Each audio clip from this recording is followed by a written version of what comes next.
Hello, everyone, and welcome to EduMatch. Follow along with us at tinyurl.com/tweettalk64 for the video, as well as on Twitter with the hashtag EduMatch. Speaking of EduMatch, if you are interested in being the person of the day, where you can build your PLN and meet a lot of really cool people, then please check out our website, edumatch.org, and you can fill out that little form there, and we will go ahead and put you in touch with other educators that have similar interests. So today we're going to be talking about mindfulness in education. So we just had to switch gears a little bit. We had some things that shifted around, but we are now ready to go, ready to rock and roll. So we're going to start off with panel introductions. So we're going to start off going from my left all the way over to my right. So we'll start first with Ashanna. Could you please tell us a little bit about yourself? Hi, my name is Ashanna. I am currently instructional technology specialist for Prince George's County Public Schools. I taught for 10 and a half years. I started in primary, Head Start, and kindergarten, and then I taught middle school for 7th grade math for years. And that's it. All right. Very excited to have you on. Thank you so much for joining us and welcome. This is your first time on panel, so we're so happy to have you. Great. And we're going to go, thank you. And we're going to go next to Kate. Okay, hi everybody, I'm Kate. I am a science teacher in New York State. I teach grades 7, 8, 9, 10, 11, and 12. I teach all the sciences, which is awesome. I love it. And what else do you want to know about me? I'm interested in mindfulness because I practice it daily, and I think it's a really useful tool that the kids can learn to use to not only help them with their goals, but I think regulate their emotions as well. I work with kids who have emotional disabilities. So, I try to infuse that in my class every day to help them. That's it. Great. Well, thank you so much and welcome. Is this your first time on panel too, or have you been with us before? No, I've moderated before, but it's my first time ever. I'm excited. All right, great. Well, very, very happy to have you here. And not to be confused with KT. Hey, Katie, welcome. And if you could please introduce yourself. Hi, thanks, guys. I've been teaching now 20 years. I'm currently serving as a teacher librarian at the high school level. So that means I currently have 1,700 students, get to teach every topic, and 80 teachers to support. So mindfulness is extremely critical to me because you have to model it. That is the truth. That is the truth. All right. Well, welcome. And welcome to all three of you. Very excited to have you all here and to tackle this topic. I know that I have learned a lot about it, and it's really helped me be a calmer person. Well, when I say a lot, I mean a little bit. So I've learned a little bit about it. So very excited to learn from the three of you. So we're going to jump right into the very first question. So if you could please give your definition of mindfulness and why is it important in education? So who would like to kick that one off? I'll go. Okay, go ahead. All right. We'll go Kate and then Ashanna and then Katie. My definition of mindfulness is simple, just being in the moment, being aware of what's going on right at that time, like not thinking ahead and not thinking about the past, just focusing on what you're doing now. And I think that's important in education because the kids are always thinking about the next test or what's coming up next week or what am I going to do next year? What am I going to do when I graduate? And I think that can cause a lot of stress for them. So just bringing them back, reminding you have to take one step at a time before you can even get to the future. So focus on what you're doing now, make good choices, follow your goals, and then you should be good. Awesome. Awesome. All right. And what about you, Ashanna? My definition is very similar to Kate's. I believe mindfulness means being in the moment, present to everything that's happening right now. My experience was not that the students would, they weren't necessarily focused on the next test. They were more so focused on everything that was going on in social media. So like before they came to class, like they would get caught up in the hallway and socialize. And so it was hard for them to shut everything off when they entered the classroom. So mindfulness, I think, is beneficial to the classroom as it allows the students to get present to the moment at hand before they start the lesson and throughout as well, if possible, so that they can actually be present and receive the lesson. So thank you. Absolutely. Absolutely. And what about you, Katie? Hey, totally agree with what's been said already. I think mindfulness is really the next step in our discussions about having passion. Passion without intentionality and purpose doesn't get us anywhere. We need to be in the moment, and where those next steps, really being intentional about helping our future be better, intentional about the choices we make. Absolutely. Absolutely. So I'm hearing that common thread go through all three of your responses. Fantastic. All right. So, Kate, I saw that you unmuted. Was there something that you wanted to add to that first question? Oh, well, maybe a little bit. I think I agree with the discussion about social media. The school that I worked at last year, the kids were very keyed up with, the Instagram and the Snapchat, and it was a constant disruptor in the classroom. It was really hard for the kids to focus and shut that part of their day off and be present in the classroom. So I think that was really good for bringing that up. And then also I think in terms of the kids that I work with now, that I forgot to mention, they have a lot going on at home or wherever they're living, a lot of problems that they can't control, but it really greatly affects their daily life. So I think helping them to refocus on what they're responsible for at the moment will alleviate some of the stress of family issues and whatnot. So that's it. Absolutely. Absolutely. And sometimes just as people, we definitely have to be able to do that ourselves as well. So absolutely. All right. So what strategies can we as educators use to integrate mindfulness into our instruction? What kind of tips do you all have in terms of what to do? I know that Ashanna, you were sharing something a couple weeks ago that made my ears perk up about a strategy that you use. So we'd love to hear from you about that. Okay, so as I said, I taught middle school, and my last year teaching, I was ready to be out of the classroom. And I realized that I wasn't really incorporating things that I did in my own life. And the past 2 years, I've been on a spiritual journey, like starting my spiritual growth and development. And for meditation purposes, we colored mandalas, and that was to, disconnect and any feelings that came up, color them on the paper, and just really use it for meditation purposes. And now everywhere you go, like every bookstore, every store you go into, you see books with coloring mandalas or different types of things you can color. It's a big trend now. So in my math class, I said, well, let me stop. I stopped the math warm-ups, and I talked to my principal about it, and she was okay. I was in a co-taught setting, so I had students with different needs, special needs. And so for the beginning 10 minutes of class, we would color, and I would play nature sounds of things, just calming music, and the students would color. They were not allowed to talk to anyone else. And I explained the purpose of that. I said, out of 7.5 hours in the day, you don't have any time to yourself. You're in class, or you're in the hallway with your friends, or you're at lunch socializing with your friends, but there's never a time of the day that you have just for yourself. And so if you honor yourself and respect yourself, you would take that time and not socialize, because you owe it to yourself to give yourself that time to disconnect. And I also had paper, handwriting paper on the back, so that if anything came up while they were coloring, they could journal about it and they received extra credit. And the students really loved it.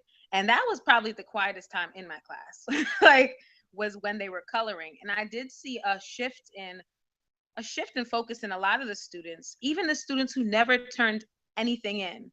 Like, they could color and receive a warm-up grade, and they were excited about that. So it gave the students who typically didn't do anything something to look forward to. And I even had students coming from classrooms that were students that were not in my classroom coming asking, can I get a packet? And when I expressed it to the staff and the faculty And everyone loved it. They loved the idea but I noticed that there's this push, there's always such a push. Oh, there's not enough time to do this. And it's always a rush, but that's just how we are as teachers. And for myself, I modeled it as well. So in the classroom, when they were coloring, I was coloring too. So I showed them that it wasn't just important for them to do it. I had to disconnect as well and show them that it's important to do that. So, and it really made a difference. It also made my last year a lot more enjoyable because I took that time to disconnect with the students and build bonds with them. Essentially, they've journaled. A lot of students didn't journal at the beginning, and by the end they were journaling. And some students said, you know, my cousin died, and that came up for me, and they journaled about things like that. Like Kate said, there's things going on in their lives that are, unfortunately, in classrooms we don't discuss. You know, we may talk about it at a meeting with a meeting with the teammates, but other than that, there's no time that we take to truly discuss those things. And that gave them the opportunity to talk about, to express their feelings around those concerns in their everyday lives. So that's how it worked for me. Wow, good stuff. Good stuff right there. Fantastic. All right, Kate, I see that you unmuted, so you have an example as well? Yeah, sorry, I did that because my dog was barking. But no, I really, really liked that coloring activity. That's awesome. Some of my kids last year, I had coloring pages that they could do for free time or in the morning during homeroom, and some of the kids did them. I really like that idea. I think I'm going to try to steal it and incorporate it into some of my classes. And I think for me, what I tend to be drawn to with my kids is helping them just breathe, just focus on breathing, like take a deep breath, count to 10. I remind them to try to breathe through their nose and feel the breath going through their nose, because it'll help them focus on something else. And I think with this one kid in particular that came up while we were talking, or while you were talking, he gets very overwhelmed, and he goes from he'll look at one question and then think about the rest of the test or the rest of the activity and how he can't get it done, and then this is, it just like snowballs, and I have to work on bringing him back to where we're at, and I just tell him, like, one thought at a time. Let's just focus on one thing at a time. So I use just more like coaching tools, but I like the coloring idea. And I do wish that we had more time to talk about the things that their kids are going through, especially in, high poverty schools or whatnot. There's a lot going on, and I wish we had more space for that. But yeah, that's all I got. And actually, in a month, I'm taking a yoga training. It's called Kidding Around Yoga. And it's for teachers who work with kids, and you don't have to be a yoga student. You don't have to have any other yoga training, and you get a 50% discount because you're a teacher. And it's just different relaxing moves that the kids can do to either get out energy or to get them more focused in their body. So I'm really excited to take that and kind of infuse that into my classes. Great stuff. Great. And what about you, Katie? Yeah, it's really hard for us to be mindful if we don't take the time to get to know our students. They're going through so much, and they don't tell us day to day, but we have children that deal with prison issues, drug issues, homelessness. So yeah, in that moment, they don't really care about our assignments. So being mindful that sometimes their life, yes, is more overwhelming than that essay we want them to write, and letting them just take 5. If they need to step outside a minute, have that time to relax and pull themselves together. And 5 minutes really isn't that long.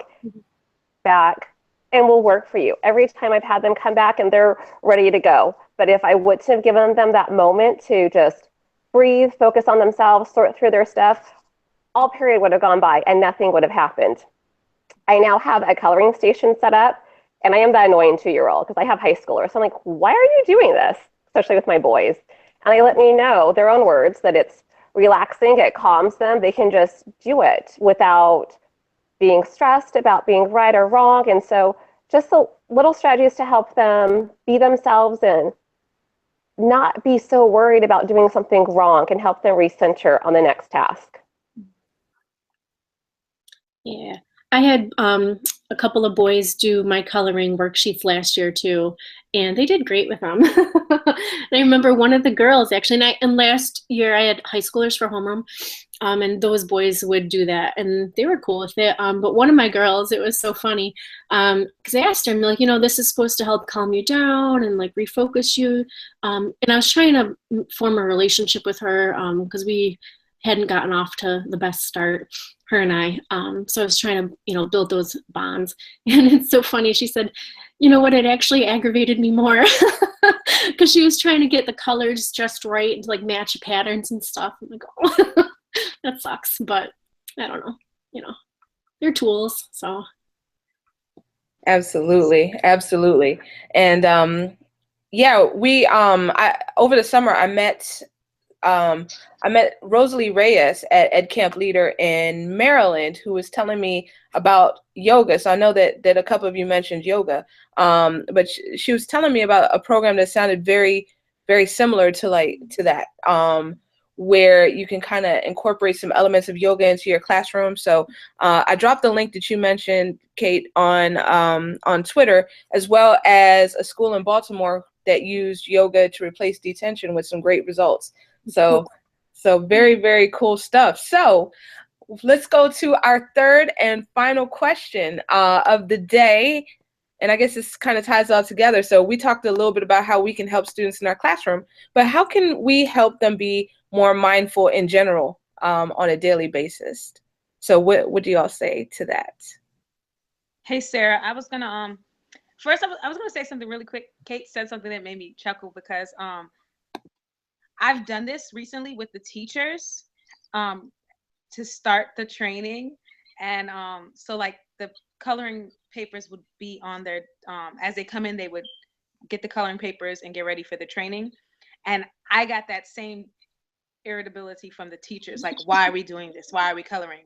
And it's just so, they don't want to shut off either. But it's to me, that's a great representation of just what the students are going through, and even to get that through their mind. Like teachers eat through they go through their lunch, they work through their lunch, they work through all their free time in the day, and when you give them a time to disconnect, a lot of them are irritated by that. They were like, I don't want to color.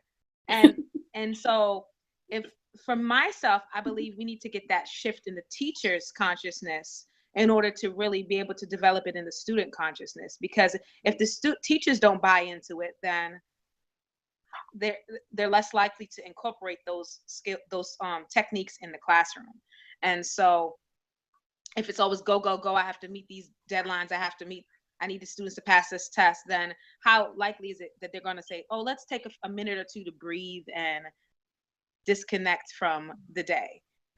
So that's just, that brought that up for me, is that is really important for us to stress the importance to the educators, that it's important to disconnect. And to go on to the next question, what was the question again, Sarah? It was, how can we help students be more mindful on a daily basis? I think it'd be important to teach the parents the techniques as well, because we're in such a technology-driven world. As much as I love technology, I know how much I get disconnected from the world with it. I feel like my students just reflected to me the same way that I show up. So, how resistant I can be to just being still and present and enjoy the moment. And I think if we start teaching this to the parents and to the administrators and to the educators, and emphasizing the importance of it. So if I'm going to tell the educators and the administrators and the parents that it's important, then model it. So if there's a presentation about having the students be more mindful, then it should incorporate some mindfulness techniques. So that just makes sense, right?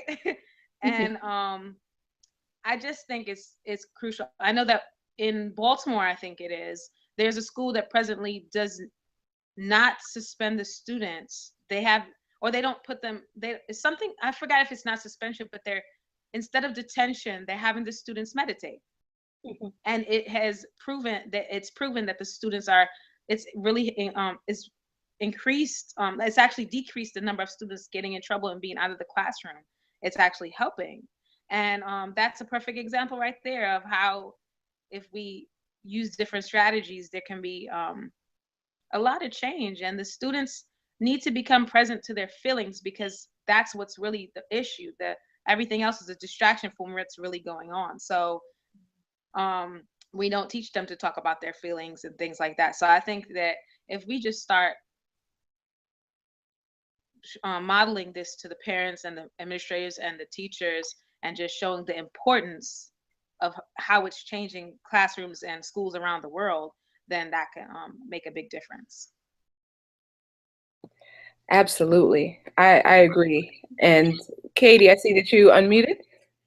Yeah, so I think we're just pulled in so many different directions, especially with the increase of social media, and we don't go back home, but we forget our cell phone. Oh my goodness, it's the end of the world. And yeah, all that does is like stress us out and put so much more on our already pretty full schedule. So the clear answer, I think, is mandatory tent camping once a month. If I could make that happen, I would. But just a chance to disconnect from everything so you can really focus on yourself and center with a gratitude heart. If you are in nature, you start to realize more about yourself and your surroundings and the little things that are important, and realizing how important you yourself are too. So just having that intentional mindfulness about yourself, and even the classroom, if we can have the cycle of reflecting and then goal setting, focusing on that. So you're looking at what you've accomplished, looking at those little wins, and then making future wins for yourself too. Yeah, I did a goal setting activity in part of my like opening day or opening week activities with my kids, and some of them came up with some good stuff, some didn't have anything, but it's something that I wanted to revisit maybe every quarter, and go on and say, okay, so this was your goal at the beginning of the year. How has it changed? What is your goal now? Has it changed? And if you didn't write anything down in the beginning, what can you write down now? So I think that'll be interesting. And then what was I going to say? Shoot. Oh, I don't remember, but I think, yeah, just making sure that we model it and we practice it for the kids as well, because it'll show how important it is to us, and then we'll have buy-in, right? And then we can tell other teachers, our administrators about it, and parents. And I think getting the parents involved would be really awesome, because then hopefully it'll model that at home for them too, and it'll probably help the parents, because the parents aren't immune to what the kids are going through. They're going through the same thing. So maybe it'll help with that as well. And I really like the one school that you were talking about that does meditation instead of suspension. That's awesome. We have a restorative justice program at our school, and we haven't suspended anybody in quite a while. So it's just, bringing it back to those feelings. What were you thinking in the moment? What were you trying to achieve? What were your goals? Just getting kids to really think about like the metacognition and what's behind all that distraction. Like you said, like all of those things that we have really serve to distract us from what could be really going on. So. Absolutely. Absolutely. These were all fantastic reflections. So definitely want to thank all three of you for being here tonight, as well as people on Twitter who were tweeting in their comments, and some of them were talking about the whole reflection piece as well. So that's a great thing to mention. So thank you to everyone on Twitter. Let me see, my phone is kind of making all kinds of noises. I will be sure to edit this part out before we put it on iTunes. But definitely wanted to thank our guests tonight. You all are amazing. Wanted to thank everyone on Twitter. The Twitter feed will be transcribed, and this podcast will be available on iTunes within the coming weeks. So come back next week. We're going to be talking about badging and micro-credentialing in education. Anyone can be a panelist who's in education, so just leave a comment on just fill out the form, tinyurl.com/edumatch sign up. Just wanted to give a couple of quick shout outs to the Worldview Conference that took place this past Wednesday at University of North Carolina, Chapel Hill, as well as the Colonial Tech Conference, which took place yesterday in Delaware. Great times, great people. Wanted to give a shout out for next week, the DigCit Summit. will be going on live at Twitter headquarters. So check that out. There will be the live stream going on. I believe it goes 8 a.m. to 5 p.m. and the following day, Research Ed in Washington, D.C. So check out those events. Hoping to see a lot of cool folks there from our crew. So definitely, if you want to subscribe, check us out at bit.ly/EduMatch podcast. So everybody, thank you so much for joining, and catch you next week. All right, have a good one.